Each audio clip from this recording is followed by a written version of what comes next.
प्रिय students, GG2 Banswara MLC Udaipur के तृतीय वर्ष कला हिंदी साहित्य के प्रथम प्रश्न पत्र के पाठ्यक्रम में संकलित सूरदास को हम पढ़ रहे हैं। मैं प्रोफेसर मदनलाल खत्री आगे के पदों को आपके सामने उनकी व्याख्या करने का प्रयास कर रहा हूँ। चूँकि ब्रज भाषा है और भक्त कवियों के वर्णन है इसमें, इसलिए इसमें अर्थ और व्याख्या सबकी अपने अपने अनुसार हो सकती है। जरूरी नहीं कि जो मैं व्याख्या करूं वही वाक्य सत्य हो, आप लोगों को भी लगे कि इस तरह से होना चाहिए, उस तरह से आप कर सकते हो। अगला पद जो हम पहले पढ़ चुके हैं वह कबूतर के प्राण रक्षा के लिए किस तरह से ईश्वर बाज और शिकारी के को मारकर भी उस कबूतर के प्राणों की रक्षा करते हैं, उसमें वो बताया गया था। अब यहाँ मोह माया और इसका वर्णन है। अब के माधव मोहि उधारी, हे प्रभु श्री कृष्ण, बस इस बार मेरा उद्धार कर दे, मुझे मोक्ष प्रदान। मगन हो भव मुनिधि में कृपा सिंधु मुरारी, हे कृपा सिंधु श्री कृष्ण मुरारी श्री कृष्ण। मैं भव मुनिधि, भव सागर में, जीवन सागर में, जीवन में मगन हूँ, लीन हूँ, यानी अपने जीवन में, अपने संसार सागर में मैं लीन हूँ संसार में। नीर अति गंभीर माया, और यह माया रूपी अत्यंत गहरा जल है। लोभ लहरी तरंग, और लोभ रूपी तरंग और लहरें उठ रही है। तरंग या लहरें लोभ रूपी इसमें उठ रही है। किसमें? माया रूपी जल में। लिए जात अगाध जल को, गए ग्राह अनंग, और काम, अनंग कामदेव का नाम है, ग्रह रूपी कामदेव यानी काम वासना, ग्रह रूपी काम वासना मुझे अगाध जल को, गहरे जल की ओर, अथाह जल की ओर पकड़ कर खींच रही है। मतलब इस संसार सागर के मोह माया रूपी जल में मुझे डुबोना चाह रही है, और काम मुझे वहां खींच के ले जा रहा है। ग्रहानंग रूपक है, काम रूपी, वासना रूपी ग्रह, ग्रह मगर को कहते हैं।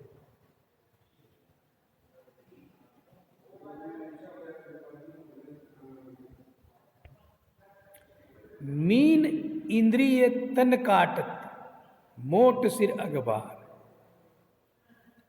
इंद्रियों रूपी मछलियां, मीन मछलियां, कौन सी मछलियां? इंद्रिय रूपी, का नाक, हाथ, मुंह, त्वचा, ये सब इंद्रियां हैं हमारी। ये शरीर को काट रही है, मतलब नोच नोच के खा रही है। मोट सिर अगबार, और सिर पर पापों की गठरी है, यानी डूबने के सारे इंतजाम है। पग न इत उत धरन पावतसी, मैं अपने पैरों को इधर उधर हिला भी नहीं पा रहा हूं। उर्जी मोह सिवार, मेरे पैर मोह रूपी सिवार, तालाब में होने वाली, पानी में होने वाली घास में उलझ गए, तो मैं अपने पाँव को भी हिला डुला नहीं पा रहा। यानी संसार सागर और उसकी मोह माया में इतना फंस गया हूं कि मैं चाह कर भी इसमें से निकल नहीं सकता। काम क्रोध गुमान तृष्णा पवन अति जगजोर, और चारों तरफ काम क्रोध गुमान तृष्णा रूपी पवन भयंकर आंधी चाह रही है। जगजोर मत, जगजोर भयंकर पवन चल रहा, हवा जगजोर देने वाली इन चारों की हवा चल रही है। हवा किसकी है? काम क्रोध गुमान अहंकार और तृष्णा की। नई चितवन देती शुद्ध नाम ने का, और पत्नी पुत्र यानी पारिवारिक मोह भी मुझे नाम नौका, ईश्वर की नाम रूपी नौका नाव के तरफ भी देखने नहीं दे रहा है कि ईश्वर रूपी इस संसार सागर से पार कराने के लिए मेरे पास ईश्वर के नाम रूपी नाव भी है, लेकिन उस तरफ देखने ही नहीं दे रहा है, उस तरफ मेरी दृष्टि जा ही नहीं रही है। किसके कारण? परिवार के कारण, पत्नी और पुत्र, संतान, मेरी पत्नी, मेरा घर, उनके कारण। थक्यो बीच बेहाल विहोल, सुनू करनामूल। हे करनामूल ईश्वर, तू मेरी बात सुन ले। मैं इस संसार सागर के में थक गया हूं, उसके बीचों बीच आकर थक गया हूं, बेहाल और व्याकुल हो गया हूं। श्याम भुज कही काड़ी, दारू सूर ब्रज के। हे प्रभु, हे कृष्ण, मेरा हाथ पकड़कर मुझे इस संसार रूपी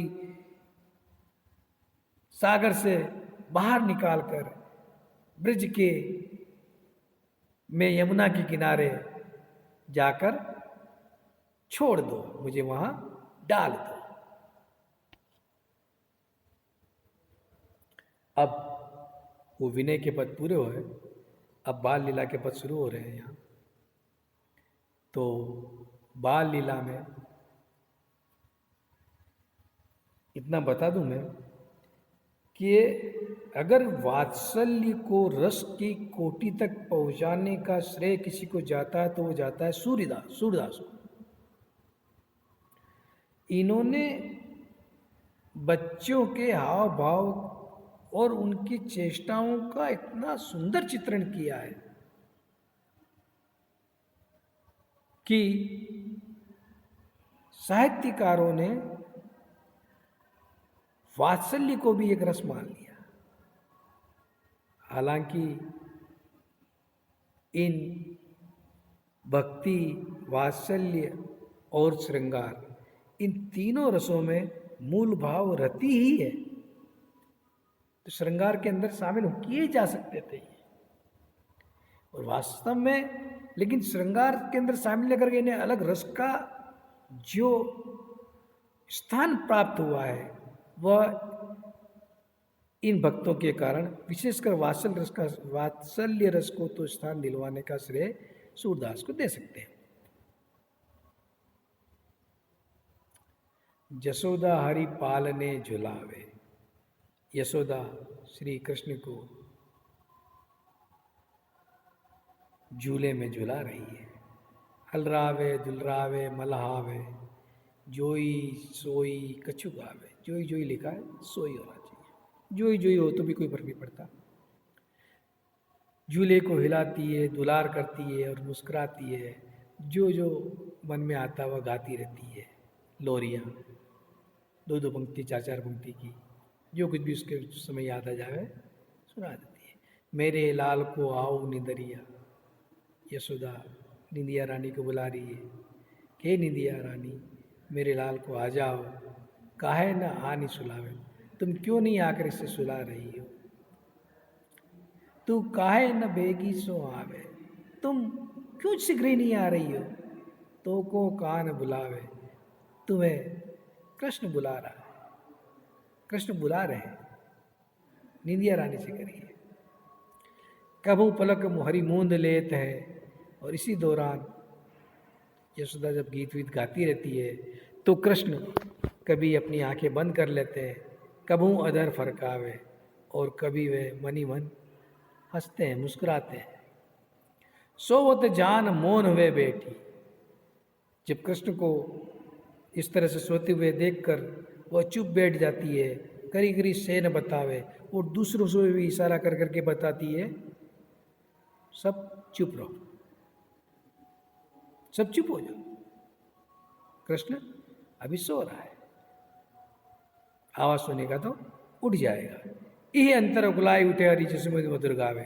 और इसी बीच कृष्ण व्याकुल होकर झूले में व्याकुल हो जाते हैं और यशोदा फिर से मधुर लोरियां गाने लगती है। जो सुख सूर अमर मुनि दुर्लभ, जो सुख, सूरदास कह रहे जो सुख देवताओं और मुनियों को भी दुर्लभ है, सेवा करना कृष्ण की, सो नंद भामिनी पावे। वह सुख नंद पत्नी यशोदा को प्राप्त हो रहा है। यानी देव और ऋषि मुनि भी जिस सुख को प्राप्त नहीं कर सकते, वो सुख को प्राप्त करने का अवसर यशोदा को मिला है।